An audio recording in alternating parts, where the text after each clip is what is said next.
trying to be respectful.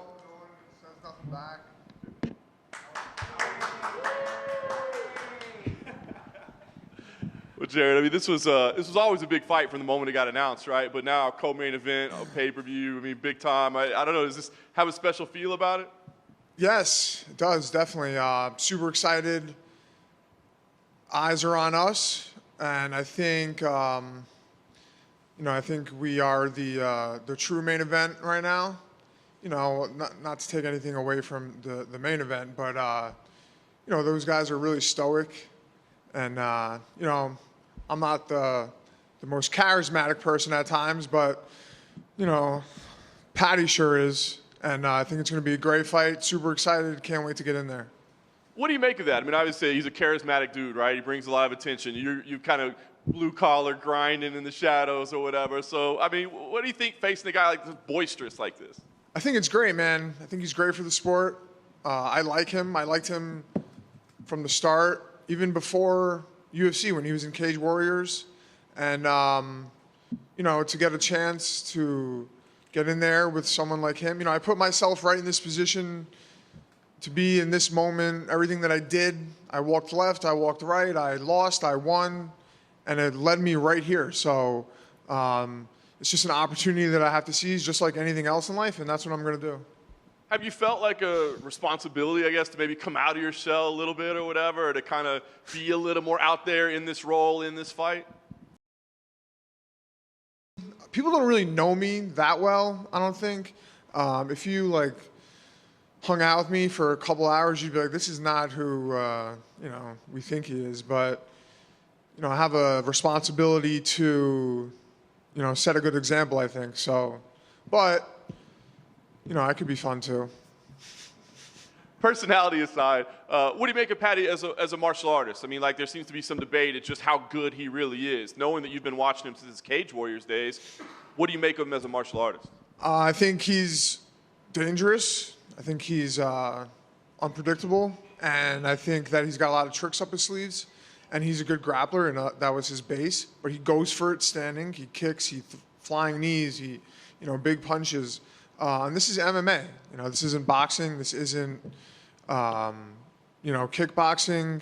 There's so many variables that, I'll spar with amateurs, and I'm like, why am I getting my ass kicked right now? So I'm looking at it like, this is the best fighter that I've ever fought, and I'm not looking past him whatsoever. Do you think his grappling stacks up with the guys you've just faced? I mean, you faced a couple high-level grapplers in a row. I mean, listen, he's tricky. He does more dynamic movements, like flying arm bars, flying triangles. He takes the back really well also. Do I think he's necessarily as solid as a grappler as, say, Grant Dawson or Joe Selecki? I don't know.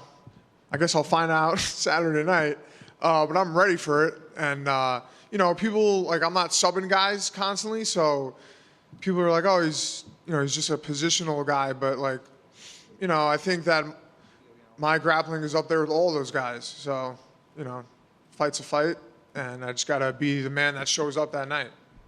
Last thing for me, a big win for you here. I'm just curious where you think this puts you, right? Because it's not really about a ranking or a position, but it's obviously a huge opportunity and a lot of eyeballs. So where do you see yourself going with the victory here?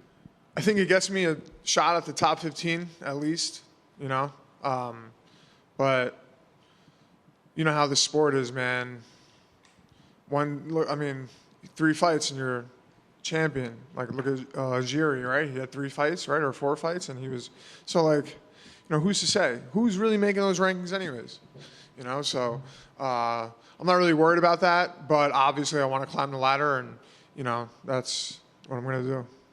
Jared, to your right. If I hung out with you for a day, what would I find out? Oh, God. Do you really want me to tell you? No. Man.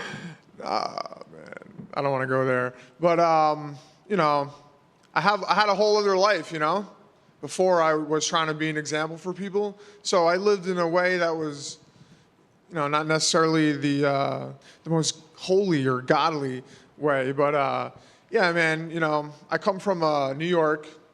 My mother's Catholic Sicilian. My father's an English Jew. My grandparents were born and raised in London, just for all the Brits out there.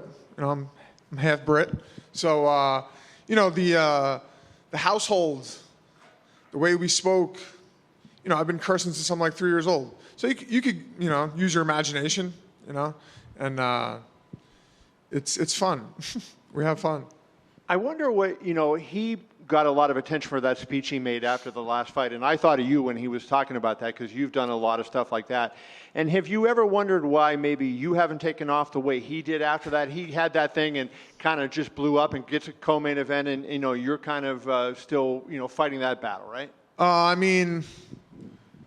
I wonder a lot of things, but this is, well, I know why, because I'm from America, and he's from Liverpool, and he has a whole city behind him, right? And the Americans like to tear down their athletes, and there's so many of us in the UFC, so who are they going to get behind? You know what I mean? You see guys come from different countries. Look at Conor. The guy had a country behind him. Khabib. He's got Russia behind him. Oh, you're from New York? Go F yourself, And that's like the saying. And, you walk on the street in New York and it's like, hey, fuck you. You're like, yeah, fuck you too. It's just like how we are. So, but as Americans in general, it's like, let's tear our athletes down instead of support them. Oh, I'm sorry, I cut you off. No, I was just saying, New York is bigger than Liverpool. Yeah, but that's a problem in itself. Who's Jared Gordon? How many people are from New York? So, I assume the fact that, he has had so much hype behind him made it more attractive to you when the fight was announced, because now you have a guy that a lot of people are going to tune in to see, and that puts you in the spotlight that way. Do you look at it like that, and that maybe you beat him, you take some of his shine? Yeah, I gotta go in there and do what I gotta do. Like, perfect example, right? Masvidal versus Darren Till. Look what happened to Masvidal. It seemed like they were going towards, all right, this is Till's night, and then Masvidal did what he did. And then it was like, all right, let's make him into a superstar now. So yeah, that's what I had to do, and that's what's going to happen. So, you referenced, you don't want to go there when you talked about your personal life and everything. But if you become that superstar, right, that's going to put that kind of pressure on you, the spotlight, and you're going to have the cameras following you around, and you get a lot more. Are you mentally prepared to deal with all that stuff, that if you get to the absolute top level and you're another Conor, or, somebody nobody's another Conor, but in that kind of ilk, do you think that would be a hard thing for you to deal with? No, I don't think so. I'll always stay true to myself. And, as long as I walk with my God, then that's all that I have to do, And I'm not doing this for that. Yes, I make a living doing this, and it's always nice to make more money and obtain material things. But, I already sold myself to the devil, and I got it back. And I'll never go back to that life ever again. And Jared, right here. Kevin mentioned Paddy's post-fight speech about mental health, and I know that's something that's been important to you. You even in October, I believe you did an interview where you were saying you would like to maybe do something with Paddy after the fight. He just announced that he launched a charity. I don't know if you saw that, but do you feel like maybe you guys have more in common in that department than meets the eye, and would you like to maybe help him out with that going forward? Yeah, of course. I had said that for that reason. Like, maybe we could do something together. Nothing came of it, but that doesn't mean something can't happen in the future. And, I think that even post or pre-UFC, I remember hearing him on the MMA Hour or whatever he calls his show now, that he was, dealt with mental health issues and stuff like that. And I was like, oh, and that's when I started kind of liking him. But yeah, I think that with the support, that we both have and the people that are around us, that we could do something, and why not, right? And we can entertain people in the process. And do you think you guys both proved maybe, I feel like there was this this thought at one point in time that negativity was the thing that could promote fights and get people talking about your post-fight interview. But do you feel like maybe you guys are just proving that with the messages you're sending? Yeah, listen, I see guys all the time, saying certain things to each other, using certain words, you know, being like tough guys. And it was like, if you were really a criminal, then you wouldn't be here. You would be out there extorting people and selling drugs and killing people. And, you know, I hear people call each other certain words, and it's like, where I've been and from where I'm from, those words, you know, those aren't fist fighting words. Those are, I'm going to stab you in your back when you're not watching words, you know. But you could tell certain people haven't been to jail. Even, you know, some of our superstars, they've never been to jail. They've never shared a cell with someone else that they don't know who comes from, you know, a terrible place. So yeah, that whole, you know, the crap talk, I get it. You know, someone says something wrong to me, I'm not just going to roll over, you know. But yeah, I think, you know, this is, I know I sound like a broken record, but I'm going to try to preach, you know, mental health and addiction stuff. And, you know, that's where I'm at in life now. So no problem.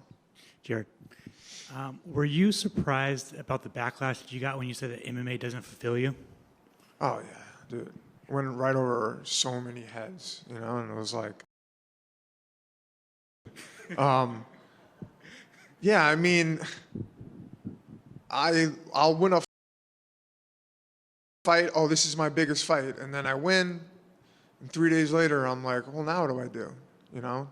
And I'm like miserable again, you know. Now I'm starting to act out because like I don't know where to put my energy, you know. And that's what used to lead me to like shooting heroin, you know, or like doing something insane.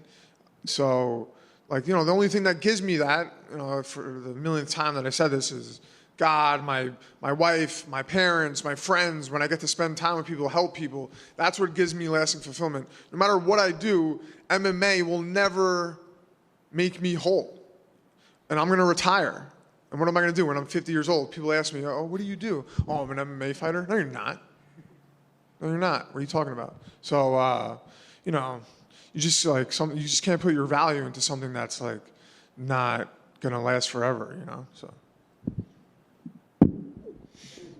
You're in the back, Jared. As the spotlight continues to grow for you, we know you're able to put an emphasis on your outside of the octagon purposes. Do you feel like with a fight of this magnitude, you've been able to put even more of a spotlight towards the addiction, towards the mental health, and you've had those opportunities? Oh yeah, definitely. My DMs are filled. I can't even. I need people to actually help me go through them. I can't do it myself. And yeah, that's the whole point, right? If LeBron James was talking about mental health, he would get a lot of listeners, right? If Conor McGregor was talking about mental health instead of flexing in the mirror, he would get a lot of listeners, right? But, you know, whatever floats your boat. And right now, do you have a direct focus, purpose, which way you want to take your journey as far as helping people? Or could you tell us more about it? Yeah, I mean, right now I do work with a center for treatment, addiction treatment. But, you know, the goal is to open my own. I would like to do something for athletes and provide more of a holistic approach. Sometimes you need to, you have to use traditional modalities for treatment, detox, you know, certain drugs that need to be used for people. Otherwise, you know, they could die or, you know, have other health issues. So, but yeah, that's where I want to go. That's what I want to do. It's super hard nowadays. You know, a lot of things are changing with insurance companies and, you know, self-pay for treatment centers is really expensive. But yeah, that's like something I definitely want to do. And I'm sure other things as well, as far as, you know, I help people for free all the time. And that's like what I've been doing for years. So like, I'm not trying to like, I have to toe the line of, am I doing this for personal gain and money, or am I doing this because I really want to help people? But I speak to certain people and they give me the answers that I need when it comes to stuff like that, and I'll figure it out. Thank you. No problem.